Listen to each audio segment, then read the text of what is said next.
Жеке білмеймін.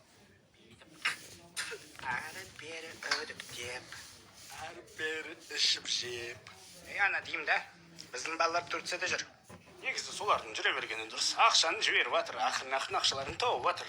Негізі сенікі дұрыс, бірақ ол еп твойметтер сағынып кеттім. Жылама, жанымның бір бөлшегі. Жолама маған сасымай. Ой, бір құшақтап сүйін десең еп твойм. Бля, қонақтар келейін дедім ме не? Біз вроде қонақтар күтпеп едік. В общем, привет, мам.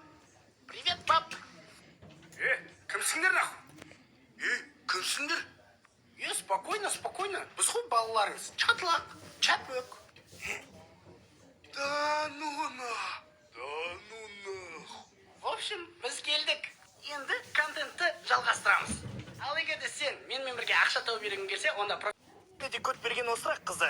Ал балалар дене шынықтыру сабағына қош келдіңіздер. Саламатсыз ба, апай? Салам алейкум, апай.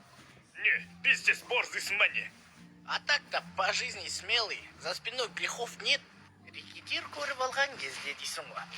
Неме мыңқ етіп тұрсың, кім жоқ сабақты айтыңдар тез-тез. Сіздің емшегіңізден басқасының бәрі түгел. Ал егер де сен ақша тауып бергің келсе, профилдегі ссылка бойынша өзім үйретемін. Чапөк, айтшы маған, көзге ма, бетке ма? Көтке. Мә онда. Ой, кешір, көтпен бетіңді шатастырып алдым. Ал сен немен жыртылып тұрсың, сенің де бетің көтке ұқсайды.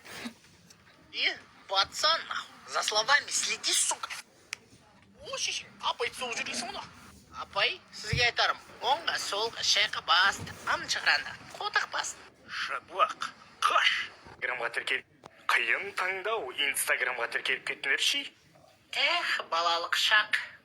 Құмас шеше, ақмақ сүшкі, жасың алып тағанақ қой. Ничо, махатсы будешь со мной? Жоқ. Біреу бір нәрсе десе, бірінші соқ. Балам, мен саған бір нәрсе айтайын дегем. Не айтайын деп едім, пап? Үлкендер сөйлеп тұрған кезде аузыңды жап. Хорошо, мой повелитель. В общем, сұрақ былай. Жерлай, сен мені жақсы көресің бе, әлде мамаңы жақсы көресің бе? Мама, сен неме басына шорты киіп ағасың? Просто ана орамалын таппай қойдың. Сен теманы бұрмай тез-тез айтсашы. Мен